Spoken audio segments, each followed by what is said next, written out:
Bom, pessoal, então agora que você já entendeu itens importantes de uma oferta, né, a gente vai começar a discutir aqui quais são as variáveis de uma oferta para que você possa criar essa oferta. E só lembrando que a oferta é o momento da venda, é o momento que você chega e oferta isso para o seu cliente, é um momento decisivo, é um momento importante. E esse momento de venda, só lembrando, não é só literalmente na hora em que você vai negociar diretamente com o cliente, como se você fosse um freelancer, mas é importante desde o momento em que você faz uma entrevista de emprego até no momento que você é contratado. Legal? Então, por que é importante levar em considerações as variáveis da oferta? Porque o resultado do trabalho de construção de uma oferta é o preço. E não adianta nada você ficar no mundo da lua aí acreditando que pode cobrar 10 mil por um trabalho se não conseguir provar isso para o seu cliente. Então, por isso que o momento da venda é um momento decisivo.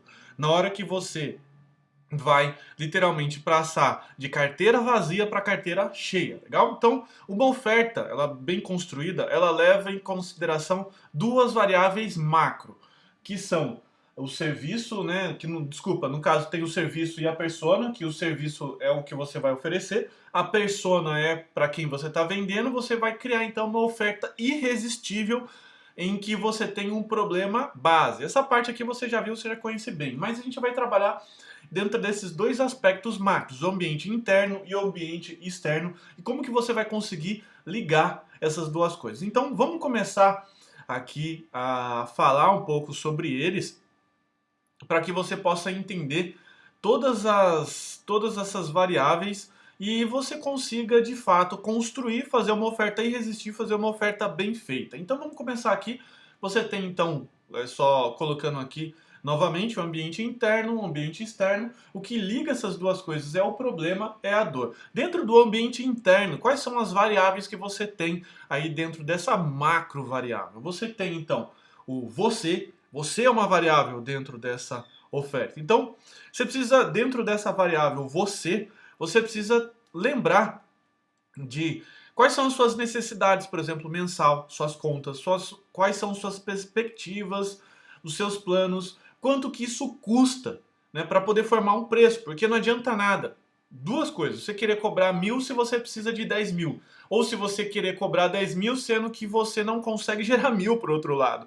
Então, só lembrando, uma proporção boa que você consegue fazer, não é uma regra escrita na pedra, mas é uma boa proporção de 10 para 1, em que na cabeça do seu cliente, o que ele vai ganhar é 10 vezes mais do que ele está pagando para você. Então, a hora que você consegue deixar isso muito claro, criar essa percepção de valor, a gente já falou muito isso sobre percepção de valor, na cabeça do seu cliente, em que é uma relação de 10 para 1, pode ter certeza que ele vai fechar o contrato com você. Legal? Então, primeiro você precisa pensar em você. Primeiro, dentro desse contexto aí direto de contas, o que você precisa para você sobreviver e perspectiva de plano. Então, você pensa o seguinte, olha, hoje eu preciso de R$ 1.000 para pagar minhas contas. 2.000, 3.000, deve ser em torno disso. Um pouco mais, um pouco menos. E quais são os seus planos daqui que você quer estar fazendo daqui 1 ano, 5 e 10. Para que você possa direcionar até os seus estudos e tudo mais para que você possa, de fato, ser bem sucedido.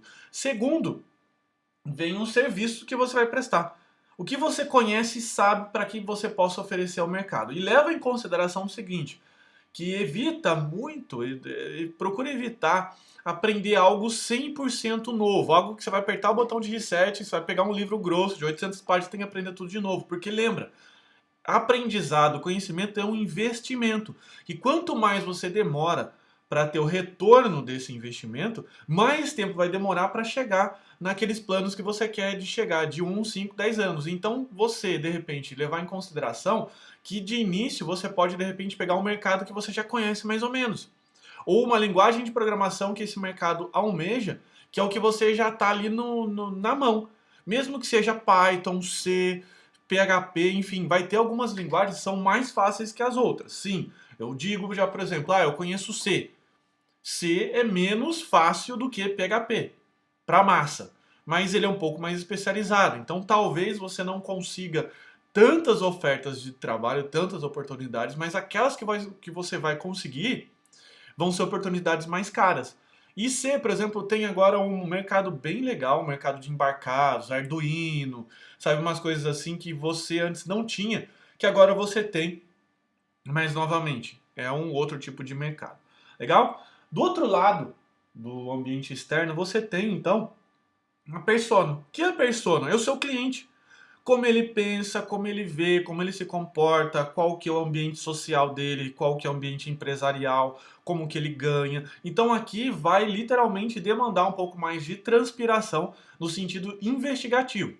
É interessante você realmente investir bastante tempo, porque se você não entende o outro lado e se você não consegue entender a cabeça do outro lado, essa parte de oferta, essa parte de venda vai ficar um pouco mais trabalhosa. Mas eu sei que comigo foi assim também, que é difícil no momento em que você não conhece, você não tem nenhum cliente. Então, primeiro, na primeira aposta você vai ter que dar literalmente um tiro no escuro.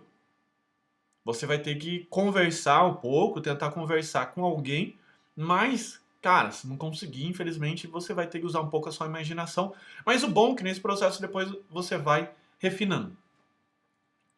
Depois disso, você tem os seus competidores. E sim, o seu cliente, o seu possível cliente vai olhar para os seus competidores, porque você não está sozinho no mundo. Então, dentro desse contexto, é importante você lembrar sempre que você tem competidores, que eles vão ser, num primeiro momento, competidores diretos. Porque esses competidores diretos são literalmente os seus colegas programadores. Como eles estão, como está o conhecimento dele? O que eles estão aprendendo de novo? Quanto que eles estão cobrando? Qual é o papo desse pessoal? Eles fazem venda? Eles conhecem o seu cliente? Então, assim, eu sei que só pelo fato de você já estar se fazendo todas essas perguntas, você está anos-luz de muitos programadores que eu conheço por aí. Programadores bons, já com 5, 10 anos de experiência, que não sabem disso que você está sabendo agora. Então isso é uma baita de uma vantagem para você. Só que mesmo assim você precisa considerar, porque, novamente, o seu cliente ele vai considerar outros programadores. Então por isso que você precisa saber quem são os seus competidores diretos. E uma outra coisa também que você precisa ficar esperto, ficar ligado, ficar ligada, é essa questão dos competidores indiretos. Por exemplo, vamos supor que você faz websites para vender, websites personalizados. Um grande competidor indireto seu vão ser esses serviços automatizados, em que o próprio cliente faz aquele esquema de arrasta e solta. Por exemplo, o Wix, que é feito para... Esse aí é o pitch de venda dele. É a POV dele que você vai estar vendo daqui para frente. Então, ele permite que pessoas normais criem seus próprios sites. Essa é a proposta única de valor dele. Então é isso que você também precisa ficar esperto, que de repente você está perdendo muito mercado para esse pessoal. E você precisa rever toda a sua oferta e rever qual é o valor que você está gerando para ele. Porque como ele faz automaticamente e ali é máquina trabalhando, é computador, é um software que está ali, não são pessoas, então ele pode escalar o tempo desse software para quase o infinito.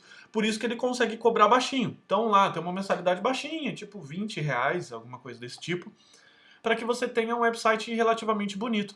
E se você trabalha com HTML, eu sei que você deve estar meio chateado com isso, até chateado de eu estar falando isso, mas isso em si já é até um próprio indicativo que você precisa mudar e precisa rever a sua oferta. Legal?